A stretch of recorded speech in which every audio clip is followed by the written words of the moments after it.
अभी मैं कुछ दिन पहले ऑपोजिशन पार्टीज के लीडर्स के साथ गया और अब हम कांग्रेस पार्टी के जो सीनियर लीडर्स हैं उनके साथ गए। राष्ट्रपति से हमने कहा कि ये जो कानून बनाए गए हैं ये किसान विरोधी कानून है और इससे किसानों का जबरदस्त नुकसान होने वाला है, मजदूरों का, किसानों का। सरकार ने कहा था कि ये कानून किसान के फायदे के हैं और देश को दिख रहा है कि किसान कानून के खिलाफ खड़ा हुआ है। और मैं प्रधानमंत्री जी से कहना चाहता हूं कि ये किसान हटेगा नहीं। प्रधानमंत्री को ये नहीं सोचना चाहिए कि किसान और मजदूर घर चले जाएंगे, नहीं जाएंगे। जब तक ये कानून वापस नहीं लिया जाएगा, जॉइंट सेशन कीजिए और कानून को एकदम वापस लीजिए, क्योंकि किसान वापस नहीं जाने वाला है। और हम सब, विपक्ष की सब पार्टियां किसानों के साथ, मजदूरों के साथ खड़े हैं और खड़े रहेंगे। जिस प्रकार से ये कानून पास किया गया वो भी बिल्कुल गलत था। बिना डिबेट किए, बिना किसानों से चर्चा किए, बिना मजदूरों से पूछे ये कानून ऊपर से थोप दिए गए हैं और इन कानूनों को हटाना ही पड़ेगा, विड्रॉ करना ही पड़ेगा।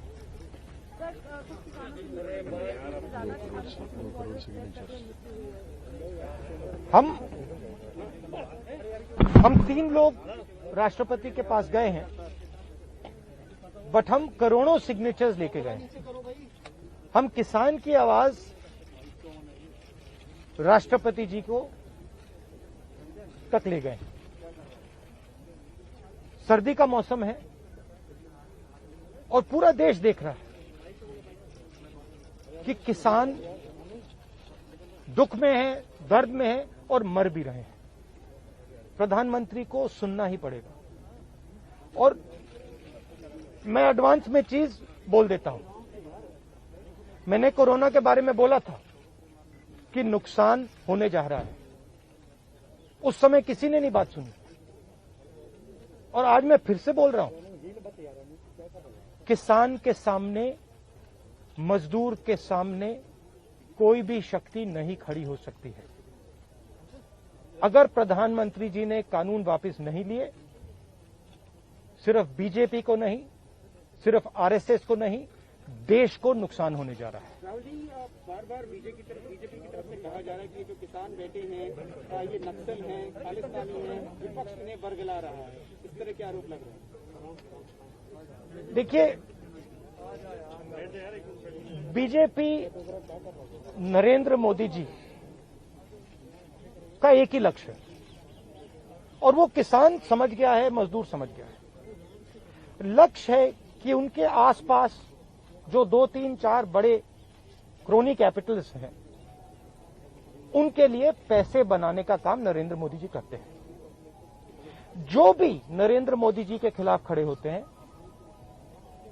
वो उनके बारे में कुछ ना कुछ गलत बोलते रहते हैं। किसान खड़े हो जाएंगे तो किसान को आतंकवादी बोलेंगे, मजदूर खड़े हो जाएंगे तो मजदूर को आतंकवादी बोलेंगे। एक दिन अगर मोहन भगवत खड़े हो गए तो कहेंगे ये भी आतंकवादी है। मतलब जो भी नरेंद्र मोदी जी से सत्ता लेने की कोशिश करेगा वो आतंकवादी है। और नरेंद्र मोदी किसके लिए काम कर रहे हैं वो मैंने आपको बता दिया। उनके 2-3 आसपास के क्रोनी कैपिटलिस्ट हैं जिनको वो पूरा का पूरा हिंदुस्तान पकड़ा रहे हैं। ये रियलिटी है।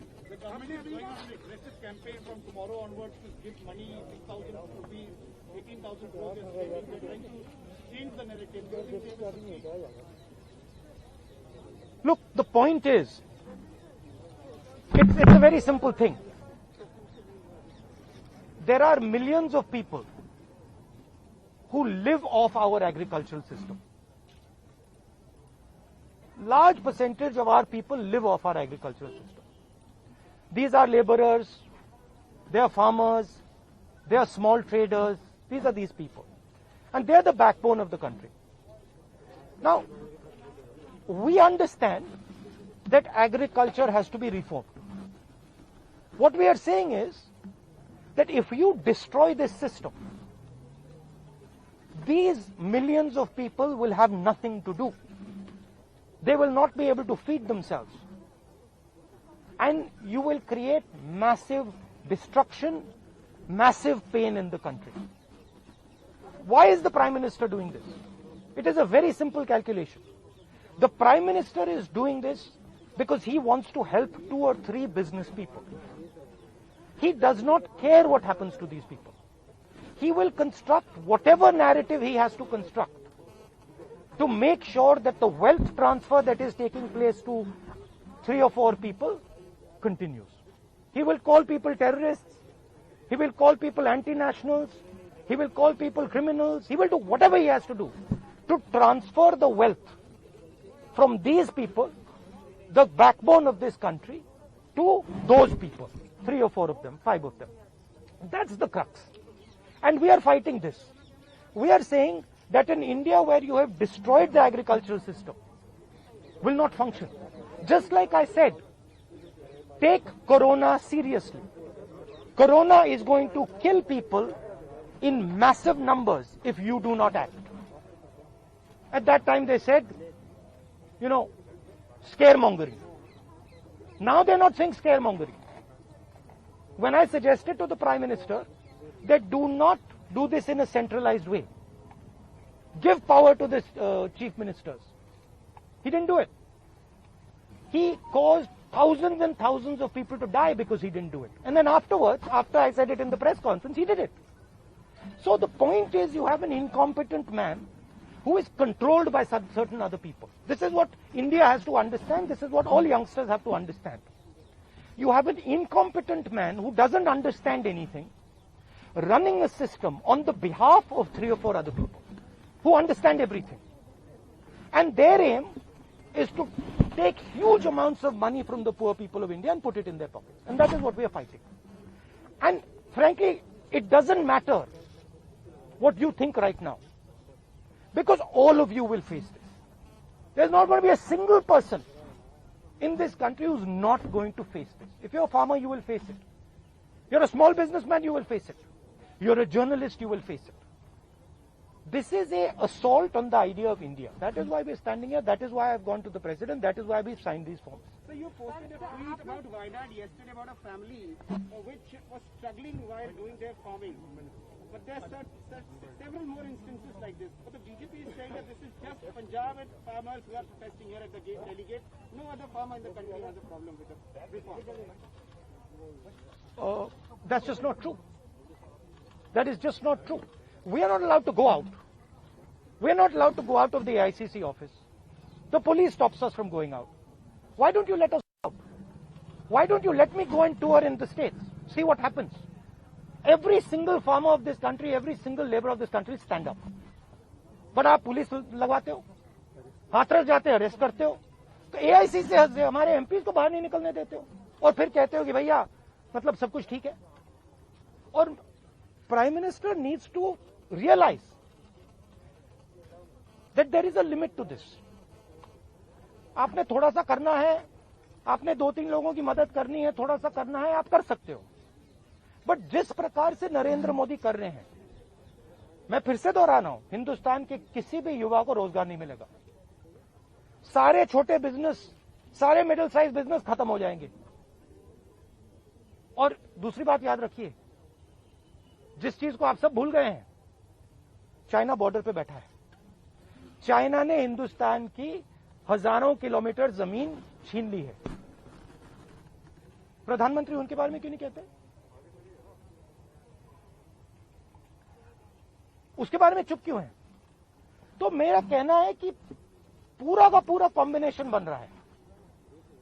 एक तरफ आप अपने सिस्टम को तोड़ रहे हो, आप अपने लोगों को लड़ा रहे हो, आप अपने किसान को मार रहे हो, मजदूर को मार रहे हो, और दूसरी तरफ बाहर से फोर्सेस देख रही हैं, कह रहे हैं कि बहुत अच्छा है, नरेंद्र मोदी हिंदुस्तान को कमजोर कर रहा है और हमारे लिए अच्छी अपॉर्चुनिटी बनने जा रही है. मैं देश को बता रहा हूं, मैं वार्निंग दे रहा हूं कि आप देखिए क्या हो रहा है. और मैं आपको भी कह रहा हूं, प्रेस वालों को भी कह रहा हूं, मैं समझता हूं कि आपको सैलरी मिलती है और आपके लिए बहुत मुश्किल है.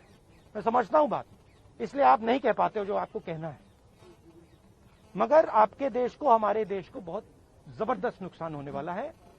बहुत डेंजरस रास्ते पर यह देश चल रहा है, ये मैंने कहना है। कांग्रेस के नेताओं को डिटेन कर लिया गया है। आप लोग बात से यहाँ पर आ रहे थे, अभी जो है कांग्रेस के तमाम एमपी को इंक्लूडिंग प्रियंका जी को भी जो है डिटेन कर लिया, उसका वो तो तरीका है, इनका तरीका है डिटेन करना, मारना पीटना, ये इनका तरीका है, बट हम नहीं करते नहीं। ये आप किस देश की बात कर रहे हो? ये कौन सी देश की बात कर रहे हो? डेमोक्रेसी? ये मतलब कौन से देश की बात कर रहे हो? इंडिया की बात कर रहे हो? इंडिया में कोई डेमोक्रेसी नहीं है। डेमोक्रेसी इंडिया में ये मतलब आपके इमेजिनेशन में हो सकती है, मगर रियलिटी में है नहीं। Thank you. गुलाम नबी कुछ नहीं, आप कुछ नहीं। का जो कैंपेन है वो बार बार इस बात को रख रही है कि जो कृषि कानून है वो निजी क्षेत्र में, कृषि क्षेत्र में निजी इन्वेस्टमेंट को बढ़ावा देते हैं, जो बहुत जरूरी है। आप इसको किस तरीके से देखते हैं, क्योंकि पूरा कैंपेन सरकार का इसी बेस पे और वो हर घर तक, हर गांव तक जाना चाह रहे हैं। सवाल ये है इन्वेस्टमेंट कौन करेगा और इन्वेस्टमेंट का फायदा किसको मिलेगा? सवाल ये है। आपकी सर रणनीति नहीं, सुनिए, सवाल ये है कि हिंदुस्तान के एग्रीकल्चरल सिस्टम में कौन इन्वेस्ट करेगा और कौन पैसा बनाएगा? हिंदुस्तान के एग्रीकल्चरल सिस्टम में आज तक किसान ने इन्वेस्टमेंट किया है, मजदूर ने इन्वेस्टमेंट किया है। ये जो जवान हमारी सेना बॉर्डर पे खड़े हैं, इनके माता पिताओं ने किया है। इन्वेस्टमेंट ये करते हैं और रिटर्न किसको मिलता है? रिटर्न 2-3 उनके उद्योगपति मित्रों को मिलता है। ये पूरा देश जानता है, पूरा देश इस बात को समझता है कि इन्वेस्टमेंट हम करते हैं। आपके माता पिता क्या करते हैं? हाँ, आप एग्रीकल्चर फार्मर थी, अब आप जर्नलिस्ट हैं, है ना?